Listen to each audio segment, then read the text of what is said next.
Folks, you know my first guest from films such as Knives Out and No Time to Die. She now stars as Marilyn Monroe in Blonde. Please come. Please come. Don't abandon me. Please. She's coming. Please come. She's coming. Don't abandon me. She's coming. She's almost here. Please come.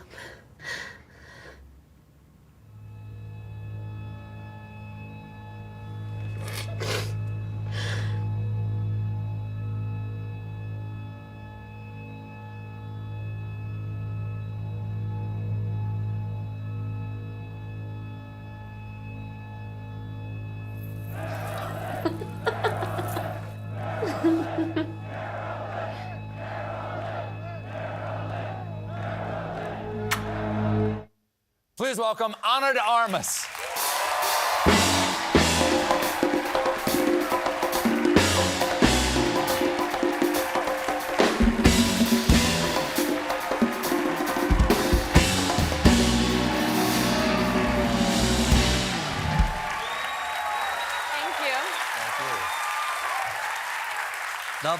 Lovely to have you on. I've never had a chance to talk to you before, but I've been a long admirer of yours. Thank you That's so much. such an extraordinary moment Yes.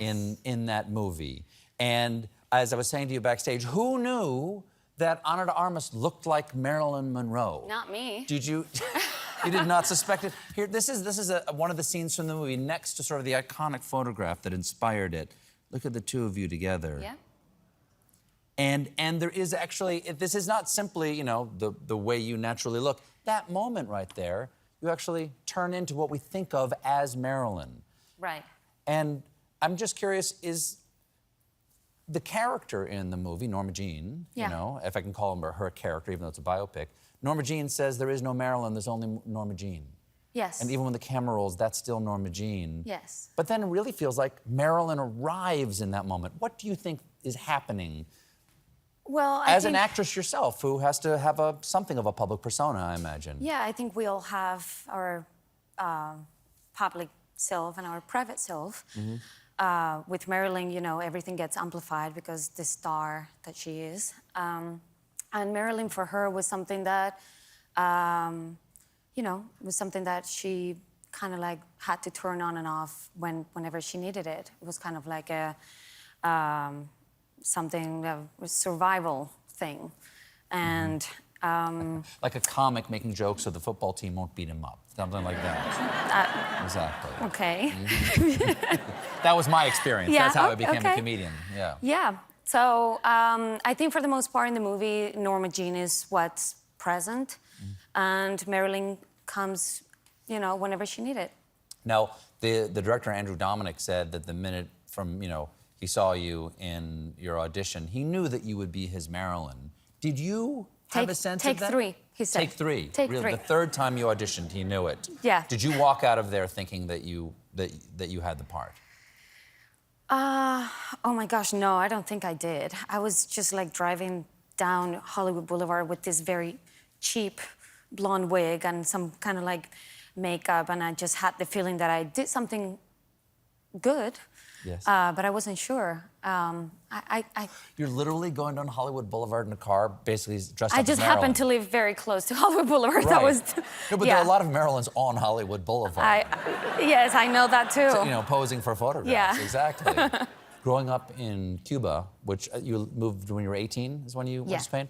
What did you know about Marilyn? What was your exposure? Obviously, she's an international icon, but what did you know about her? Yeah, I wasn't sure, and I was asking my mom the other day if she remembered Marilyn movies on TV, and she definitely did. I guess at that time I wasn't aware that she was Marilyn, you know? So it was later on where I started watching films after studying in drama school that I, you know, realized this is Marilyn Monroe and what she meant.